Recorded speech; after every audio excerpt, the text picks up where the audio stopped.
All right, folks, we're going to get started here. Appreciate you all taking some time out from this beautiful day to learn a little bit more about forest carbon, or maybe for the first time. My name's Tracy, and I work with Cornell Cooperative Extension of Columbia and Greene counties. And I'm going to be sharing a little bit about forest carbon storage and sequestration during this hour. So today we're talking about developing a better understanding of how your woods really do sequester and store carbon. We're going to jump right in. And just a reminder, if you haven't yet, please fill out the poll, which should pop up on your screen as you enter the webinar. Thank you. All right. So as I said, I work for Cornell Cooperative Extension of Columbia and Greene counties. We are a little unique in that we're a merged association. For those of you who aren't familiar with cooperative extension, it's a model that exists across the country based on land grant university in each state with a county office, typically in each county. And each extension office is a little different to meet the needs of the counties that we serve. So while I'm based out of mainly Greene County, most of my work is focused around forestry, as much of the county is very heavily forested.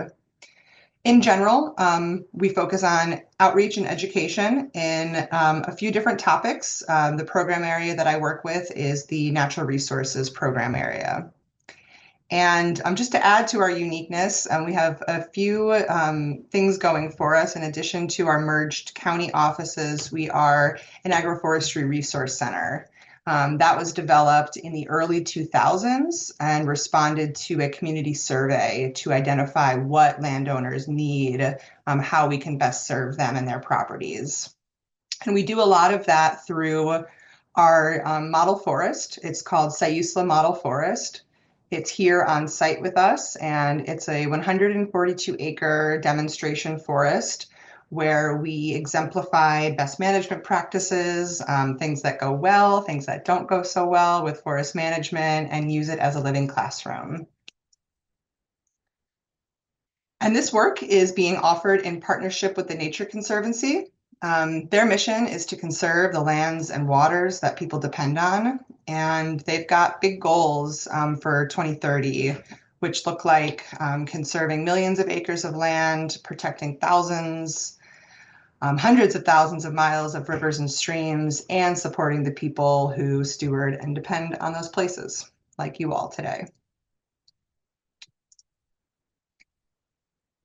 So the purpose of this webinar is to talk, generally about forest ecology and forest carbon and the benefits that come with managing that. But we're really going to be honing in on the basics of forest carbon, really working to develop an understanding of how your forest sequester and store, and management strategies that you can engage in to promote forest carbon in your woods. This webinar is part of a larger offering. So we are on webinar 2 of 3. We did kick off this work, this partnership with the Nature Conservancy in the beginning of October with a woods walk in our demonstration forest, just to sort of ground this work in the context of a forested setting. We did offer our first webinar about a month back, and that was explaining forest ecology, general management, and carbon within those settings. We do have some returning folks from webinar 1. Thanks for coming back. And we do have some new members in the audience as well. So I will be just reviewing a couple slides that we presented in the first webinar, just to make sure we're all on the same page.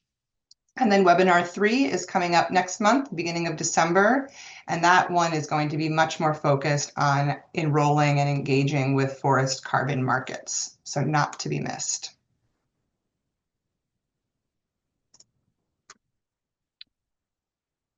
And I will say, as we move through this presentation, I really like engagement from the audience throughout, if that's possible. So I might ask some questions. You can feel free to just engage in those questions through the chat. You can ask questions yourself, and you can do that through the Q&A. If you see your menu, your black menu bar with the white buttons on it, there should be one labeled chat and one labeled Q&A. So those Q&A questions, I can pause throughout the presentation to respond to those. And, I will ask for opportunities for people to, take themselves off of mute and speak. But if you're not comfortable doing that, you can just share generally with the group through the chat. So just wanted to lay all that out before we really dive in, and here we go. So just starting with an overview of the whole state. New York State is heavily forested. We have 18.6 million acres of forest throughout our state. If you look on the map, you can see a light blue line that's around the northeast portion of the state, and south of that, looking at the Adirondack Park and the Catskill Park. So those are our most heavily forested regions of the state. Through that 18.6 million acres of forested land, we know through evaluations that there's roughly 1.9 billion metric tons of carbon. And we're going to break that down as we go through the presentation. And so it's important to note that, forests are a really valuable asset that we have here in the state, and they help us in a lot of ways with climate change impacts, but they're also vulnerable to those climate change impacts. So we'll touch on that a little bit as well.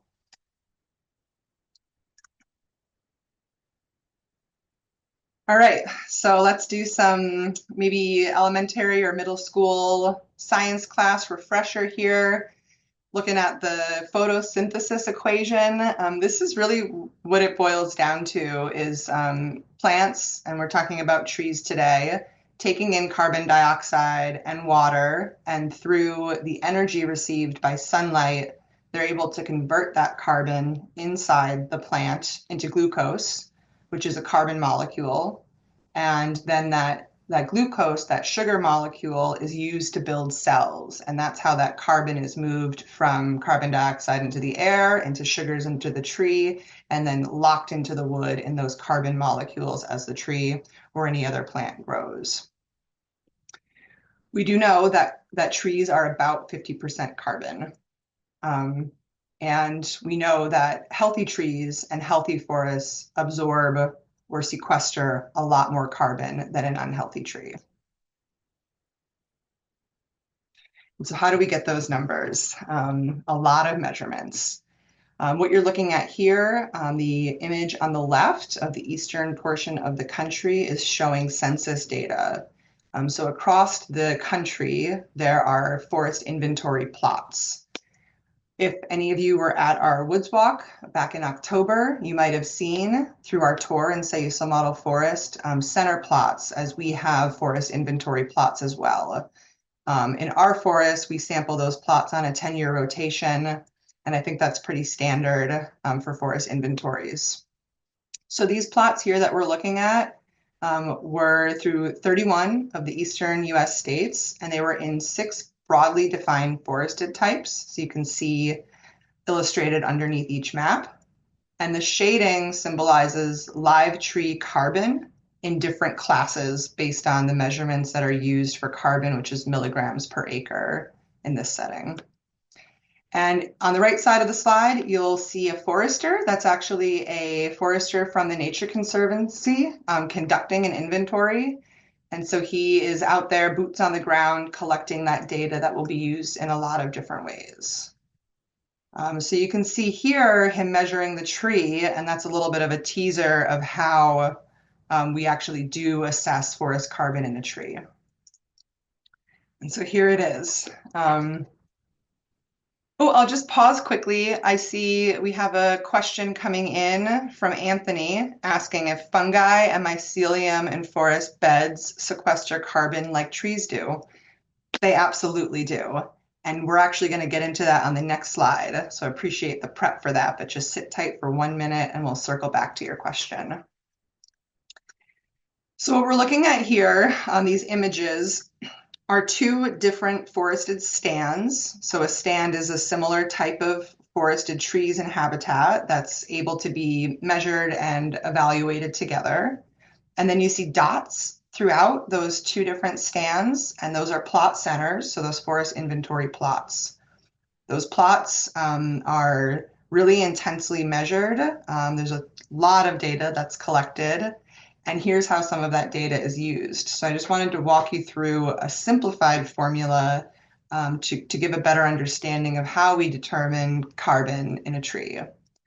So first, a tree's biomass is measured. We look at the diameter of the tree and multiply that by the height of the tree to get that biomass number. Then we multiply that number by 0.5, and that's because, remember, we said we know that trees are 50% carbon, so cutting that number in half. And then it's multiplied by this 3.666 number, and that's the atomic weight conversion from carbon to a carbon dioxide equivalent. So we know that carbon dioxide is what goes into a tree, and it takes a few different forms before it's actually stored in that tree. So an equivalent was developed to make it easier for doing these formulas. So that equivalent is multiplied by half of the biomass, and that equals the metric tons of the carbon dioxide equivalent. And 1 metric ton of the carbon dioxide equivalent equals 1 carbon credit. Now, this is, like I said, a simplified formula.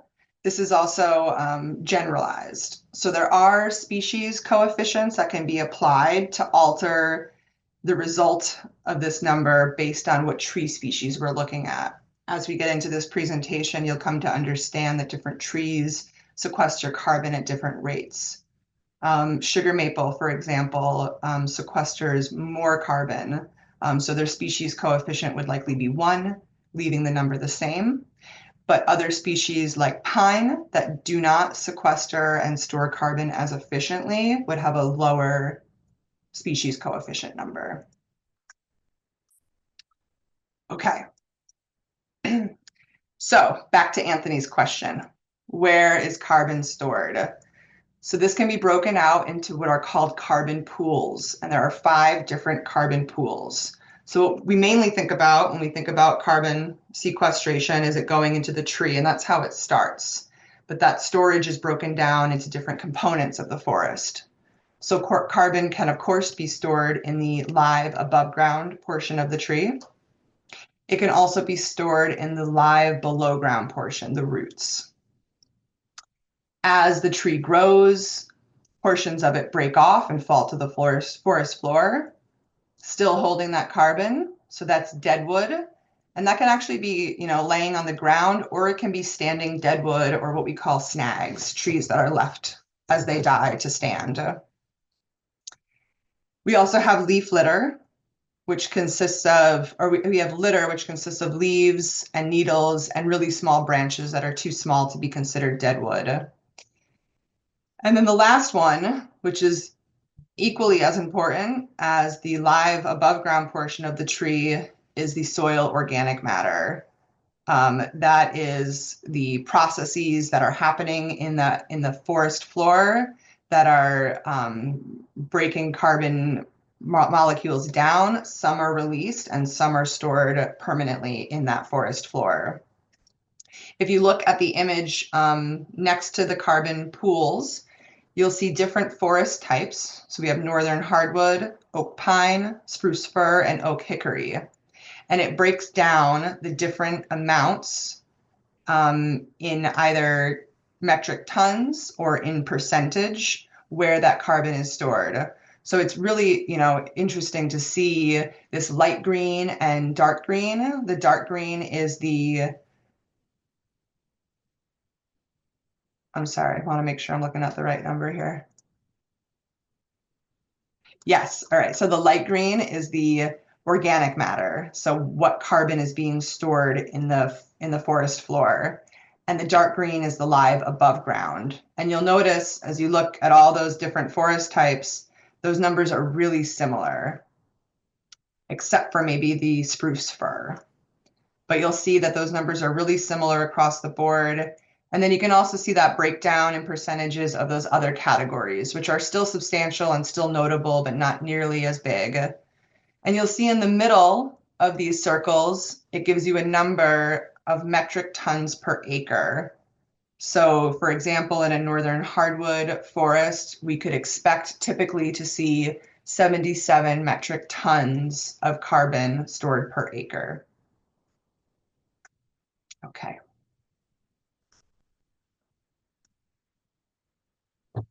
And here's an example of a more complex graphic of that same concept of the different pools. And this data, which I think is really interesting, is from an urban forest evaluation. And these numbers, these percentages of where the carbon is stored is very similar, very compatible to what we saw on the forest types from the previous slide.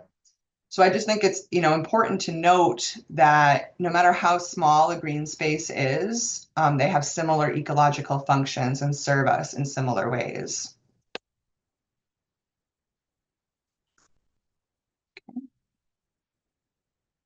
All right, so we're going to be talking a lot about carbon sequestration and storage. And these are often talked about separately, and we're going to do that a little bit today, but I'm going to keep circling back to the very important point that this is a partnership.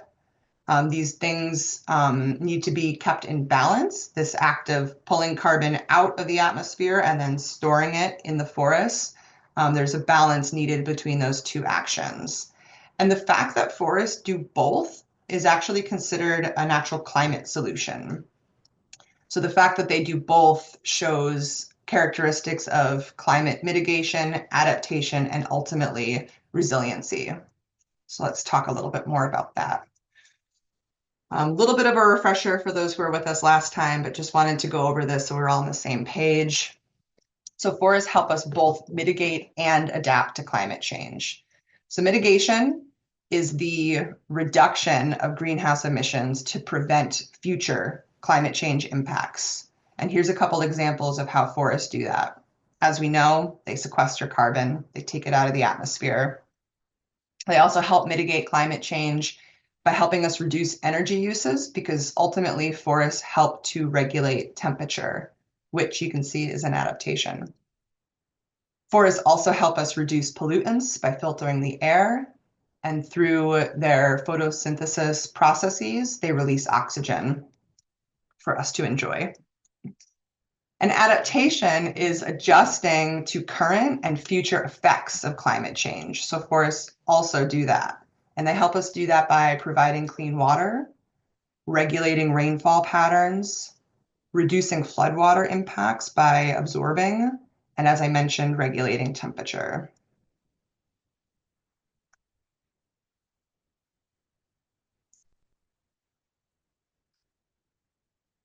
So we're going to talk about sequestration first. And just wanting to share this concept that was shared in the last presentation, that forests sequester different rates of carbon through their life, and trees sequester different rates of carbon through their life. So here's a very simplified graphic of a piece of land going from early successional habitat with little to no forested species and going through those stages of forest succession and building the forest. And you can see there's a curve here to that growth where we see mass sequestration, the trees grow, grow, grow, grow, grow. And then as they start to reach maturity, that's max storage. Now, I think we could all be on the same page when I say that we know that while that max sequestration is happening, storage is simultaneously happening in those trees. While that max storage is happening, those trees, especially the ones up in the top of the canopy there, they're still sequestering carbon. This graphic also shows the image of a simplified forest structure. It looks like single species and it's all growing up at the same age. So that would create a vulnerable situation that we wouldn't want to encourage. So this is just highlighting the fact that we really need both. We need diversity in age, diversity in species, so sequestration and storage can continue to happen harmoniously. Hi, Tracy. Hey, Looks like Shane. we have another question here. Okay. Um, before we leave that last slide, maybe we can revisit this question. Absolutely. All right, there it is. Let me read it out loud. It says, we read about rapid deforestation of the Amazon and other tropical forests, so we are losing large tracts of forests beneficial to carbon sequestration. Do tropical forests have similar characteristics as northern forests you listed in your graphics? It's an interesting question. I'm not extremely familiar with tropical forests, but a point that I was going to highlight later in the presentation was that typically the warmer a climate, the faster sequestration happens. So later in the presentation, I'll show some management strategies and timeframes associated with those. And those timeframes would all be accelerated in a tropical forest. So a tropical forest, because of the warmth and the water availability, could respond quicker to an impact or a disturbance if they were allowed to grow. If they're being clear cut and converted into some type of planting system for crop production, then those benefits wouldn't really be there as much as they would if it was left as a wild stand. Also, later in the presentation, I'm going to be highlighting some of the immense benefits that come from matured forested stands that really can't be replaced by young forested habitat. So I hope that gets to a little bit of what you were looking for, Anthony.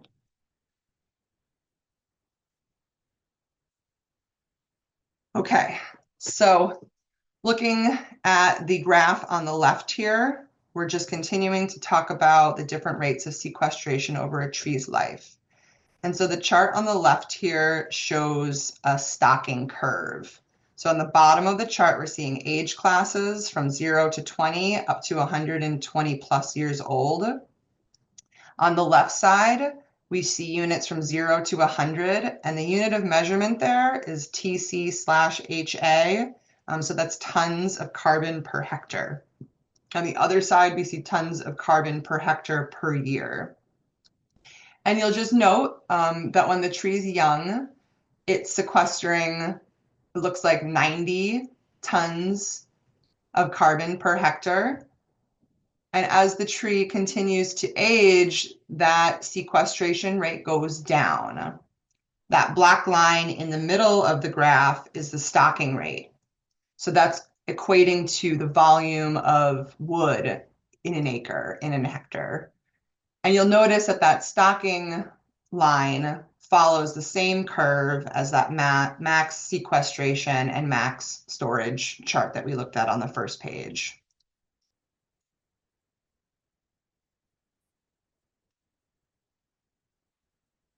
So now that we know, how trees sequester carbon and that it varies throughout the course of their lifetime, let's talk more specifically about a few different categories that also influence the rate at which trees sequester carbon. So we're going to talk about forest conditions, site condition and index, species composition, and competition and light availability. So first, forest conditions. It really depends what has happened in a forested stand. Past management decisions or lack thereof can greatly influence where a forest is at in its continuum of age and diversity. Herbivory, that really what we're talking about is the presence or impact of deer. Whether or not a forest is able to regenerate themselves would greatly impact if it can sequester carbon. Some deer impacts are so high that no seedlings can grow in a meaningful way. So we're lacking an understory and a midstory as a result of that. How healthy your forest is. Is it a healthy stand of trees, or are there impacts from pests and diseases? That will really impact carbon sequestration, as will climate change impacts.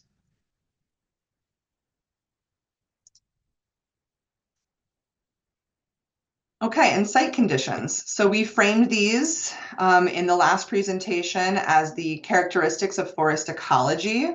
So these characteristics of ecology make up those site conditions. These are conditions that we are presented with and we cannot change. So slope and aspect will greatly influence what species can grow in a site or can thrive there. I'll give an example. A north-facing slope receives less sunlight, so it's typically cooler and damper.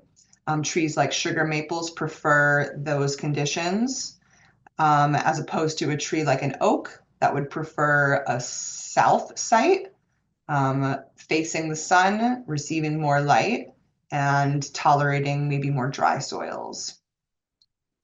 Elevation is really important. As we go up in elevation, you typically notice, especially when you get higher, the species diversity sort of dropping off. So less and less species can tolerate higher and higher elevations.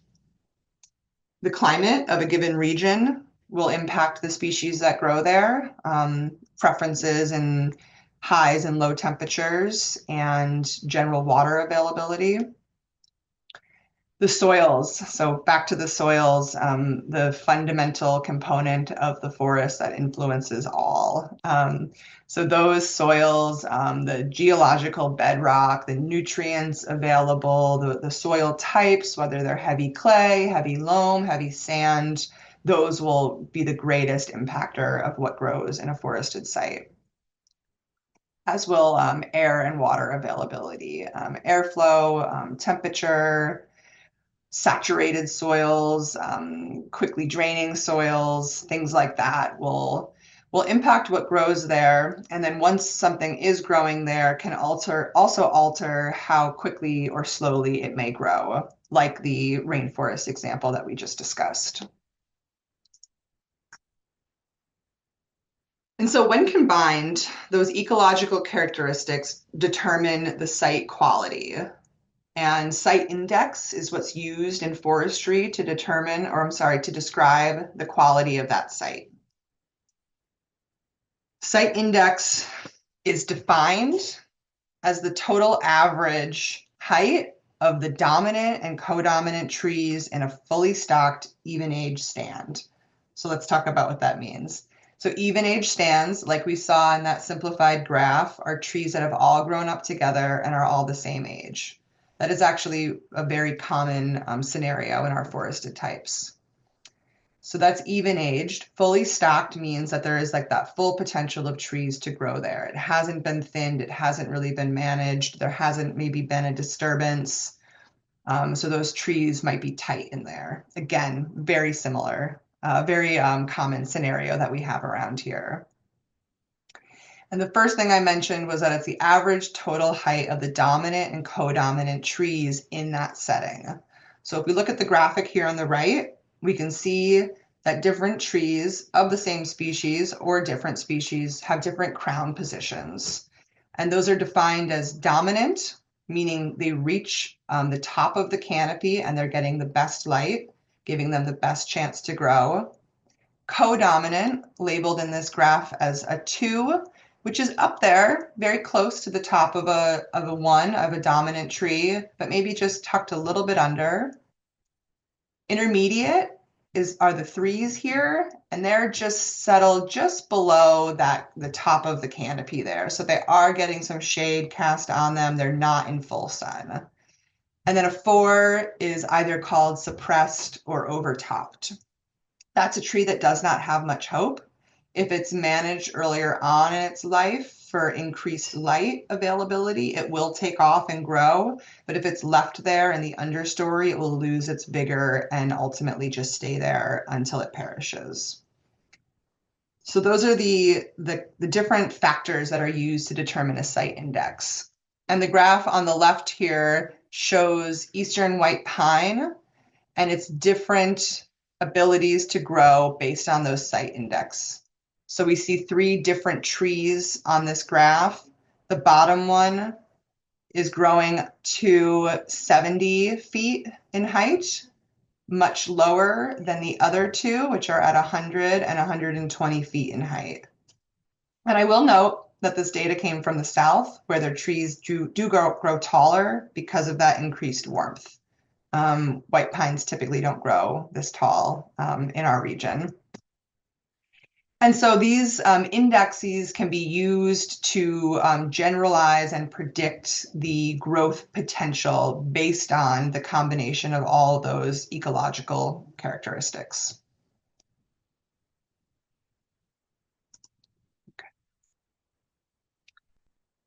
And then the species themselves sequester carbon at different rates, and we have quite the diversity in New York State. It's exciting to share that we have over 105 tree species here in our state. What you see on the images are our most common. So the image on the right are the 12 most common species in the state, and then the graph on the left shows our most common forest types. So different species of trees, some of them prefer similar growing environments, so they typically grow together. So you'll note the graph on the left shows that we have maple beech birch as our most prevalent forest type.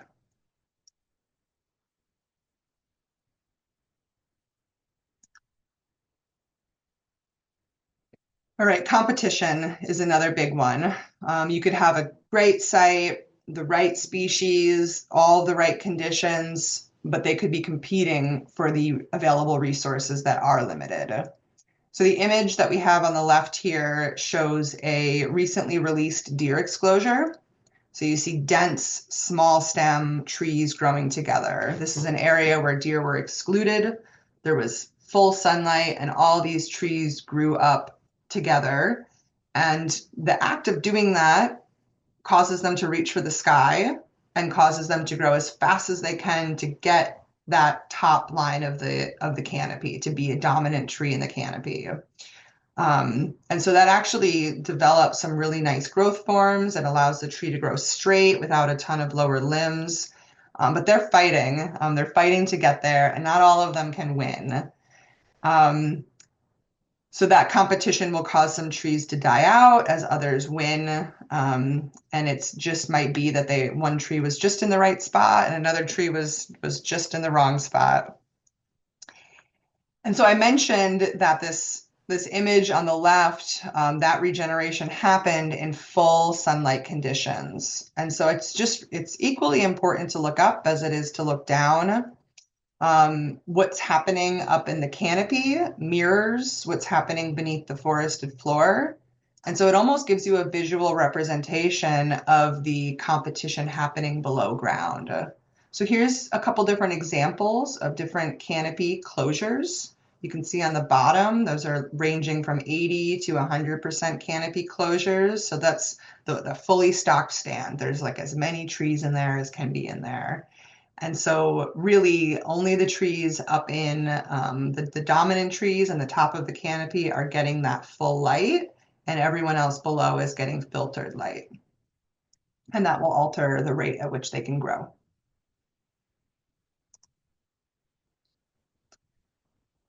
Okay, so we've really been focusing on how trees take in carbon.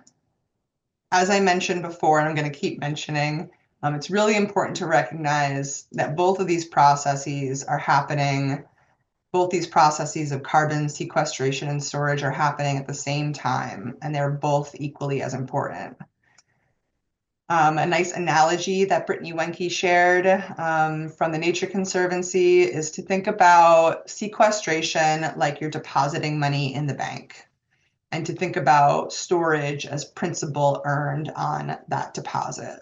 So you haven't lost that money that you deposited in that bank, and it's actually still growing while it's sitting there and being beneficial. And so the image on the right is an example of one of our deer exclosures that we have here. So it's just highlighting, behind this forester, there's live trees up in the canopy. There's stored carbon. They're still sequestering. And then in front of her, inside of the deer exclosure, we have an opening and we're growing young trees. So we're sequestering that will result in storing. So you can't really split the two up. Okay, So let's talk about the actions that you can take to manage your carbon storage as well as to manage for increased sequestration. A lot of the strategies I'll be highlighting are from an amazing resource called Healthy Forests for Our Future. And that resource is developed by the Nature Conservancy and the Northern Institute of Applied Climate Sciences. There are other strategies highlighted in that resource and elsewhere, but we're really going to be focusing on actions landowners can take to manage their woods. And so, we say this term, manage for carbon. What does that mean? I think what might be more relatable is using terms like managing for timber, or managing for wildlife, or managing for recreation. Those are things that we know, and managing for carbon is just so new that it feels so foreign, but it can actually look quite similar to managing for other objectives. And so first, let's just take a look at what's happening inside of a tree based on the characteristics around it. Here we have 3 different images of a cross-section of a trunk of a tree.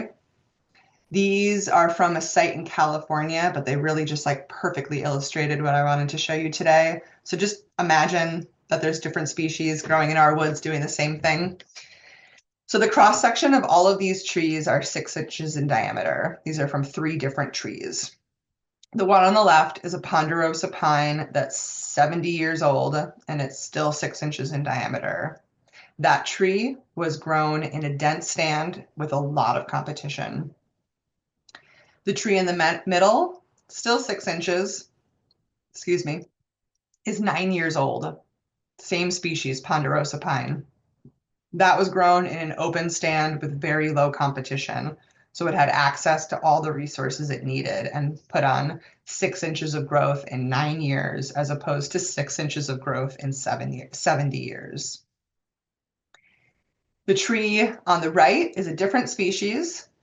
And this shows what happens when you thin around a tree that's already established. So in the middle of that cross section, in the middle of that cookie, you can barely even make out the different growth rings. This is a 50-year-old tree, still 6 inches. It's a white fir. In the first 30 years of growth, it was in dense competition with a lot of trees around it. At year 30, the woods were thinned, and for the next 20 years, it was grown open. You can see a red arrow pointing to a line there, and that's a scar from damage during the logging process. So it's around that ring where you can start to see the change in growth. So it's just pretty incredible how adaptable and diverse tree growth can be based on a lot of different characteristics. Okay, so now that we have that understanding, let's talk about some different management techniques that can be implemented for managing for carbon. So the first one we're going to talk about is increasing time between harvests, so letting your trees grow a little bit longer. Those delayed harvests are typically recommended to be at least a 10-year increase in rotation. The carbon stock that's increased during that delayed harvest, that can be temporary, or maybe your management objectives can change and that can be long-term. Through this action, there is a potential for more resilience in your forests through increased diversity.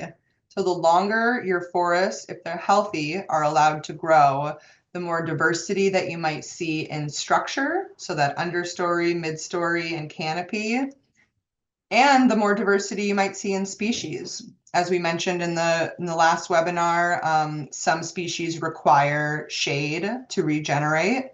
And so you might get those later successional species becoming more prevalent in those forests if they're allowed to grow for longer. Now, it's really important to note that some forests might not be appropriate for this activity. Some forests might need management, degraded, impacted, or vulnerable forests.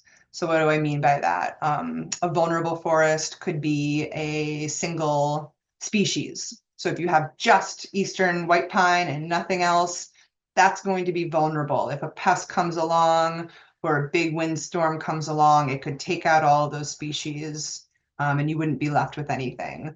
So if you have single species forests, you might want to increase the diversity there before you think about this action.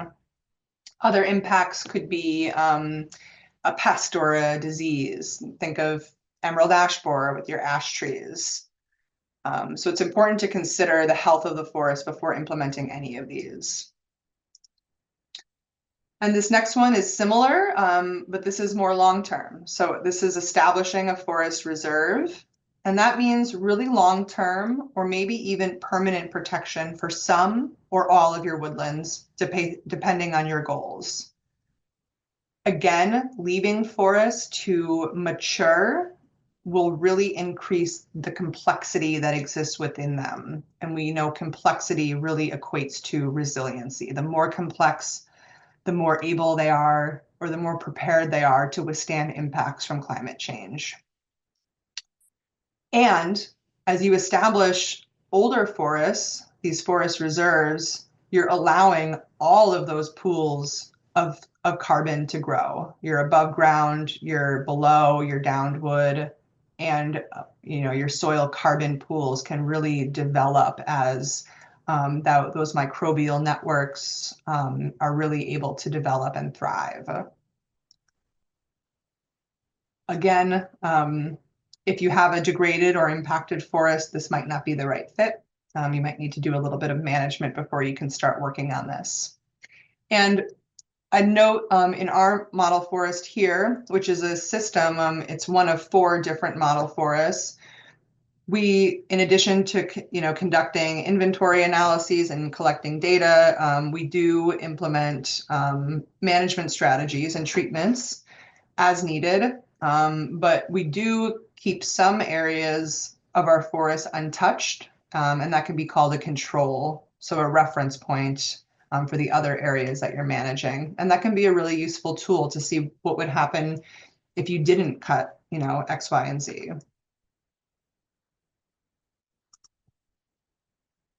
Okay, another management strategy is creating gaps in your forested habitat that can promote regeneration. So these are called gaps, they're called patch clear cuts, they might generally be called a clear cut, but what we're talking about here is something relatively small, typically around 2 acres. And that size is there as a reference. If they're much smaller than that, there'll still be a lot of shaded areas on the forest floor. So this is about getting a lot of light to the forest floor so regeneration can happen quickly and it can happen successfully. And what you're really doing here is mimicking a natural disturbance. So ice storms, wind storms, snow load can reset the clock in some portions of a forest. And that's really important ecologically to have that diversity in age class and species and habitat. And so by implementing this strategy, you're providing a lot of other benefits to the forest as a whole. Typically, when these patch clear cuts or gaps are created, larger trees are kept. So if they're over 14 inches in diameter, keep those. Those can be a seed source. They can offer some shade to maybe reduce heat stress if there's a particularly hot or dry summer, and keep those soil processes going with some live roots in the ground. And so in the short term, this action can reduce your carbon stored, but if it's a healthy site, that will be regained typically in about 20 years. And again, this action, it increases the diversity of your forested stand, but it only can do that if it's protected from invasive species and from deer. So you might want to think about some type of fencing or slash wall system to protect what's growing in there. And then the fourth management strategy I'll highlight is retaining more carbon in a thinning. So thinning or timber stand improvement cuts are often implemented and are usually seen as a step maybe towards a timber harvest. That's because when you do a thinning or timber stand improvement, you're focusing in on what you could call crop trees, and you're reducing the amount of competition. So those crop trees can be really healthy. They're typically dominant up in the canopy and maybe are not quite matured yet and still have more ability to grow. Or they're those larger diameter trees that might have really good genetics that you want to keep around in your woods. And so, thinning or retaining more carbon in a thinning can be done in a couple different ways. You can reduce the amount that you thin in a forest, and you can also keep more deadwood around to increase that carbon pool, either through standing deadwood or downed debris on the forest floor. That downed woody debris, it has a lot of different names. It can be called coarse woody material, coarse woody debris, but that downed wood really is in line with the decomposition processes that happen in a forest, which are slow. So like different sizes of wood falling to the forest floor can aid to that decomposition process.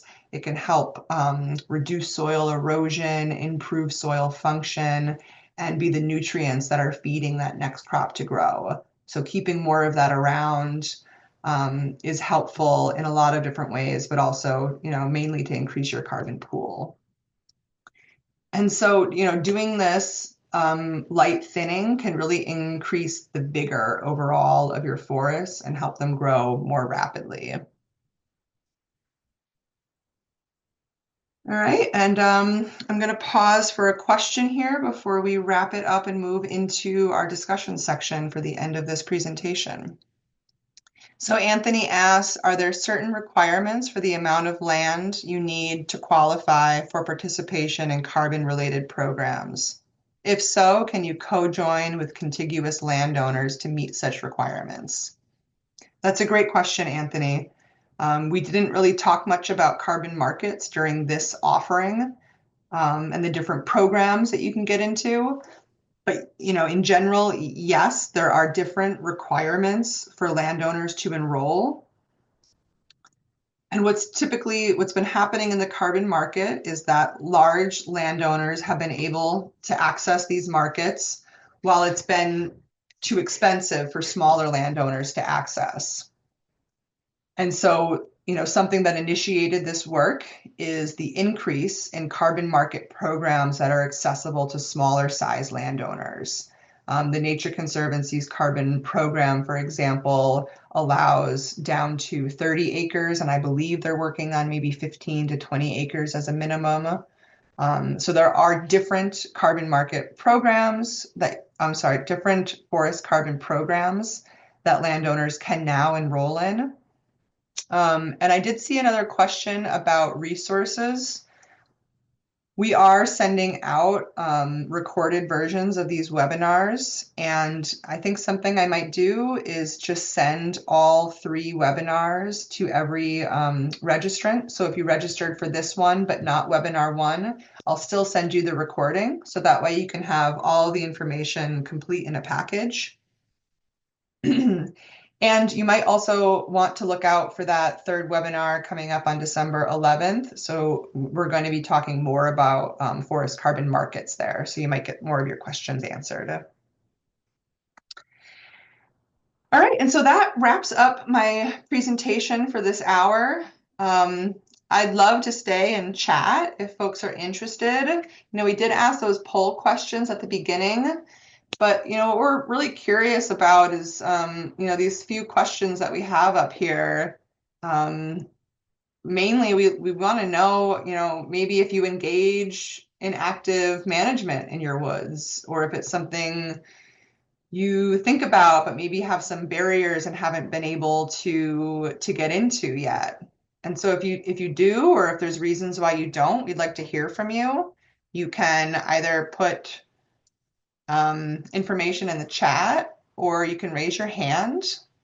through a hand raising feature in your menu bar, and I can take you off mute and you can speak.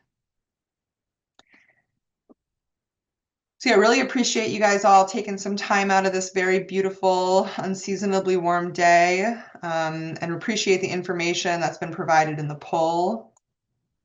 But yeah, is anyone on here that does active management in their woods? Or, if you don't, can you maybe imagine or see any of these practices that we highlighted for your woods?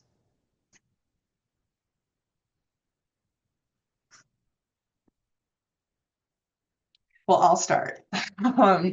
So I can just refer to our, 142 acre model forest that we have here.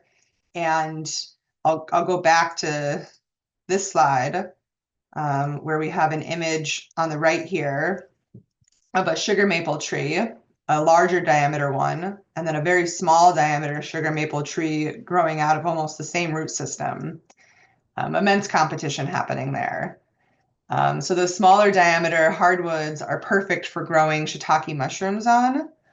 And so we do in our forest here really light thinnings to favor our crop trees, to improve forest health, while pulling out smaller diameter wood that was maybe suppressed in the understory and utilizing that to grow mushrooms on.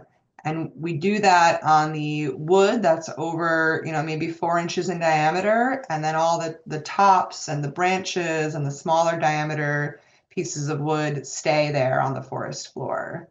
So we do this action in our model forest, retain more carbon in a thinning. Does anyone else want to share?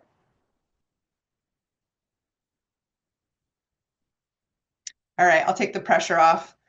I appreciate you all joining us. And like I said, we'll be sending follow-up resources, including the webinar recordings. Thank you all so much. Hope to see you next time.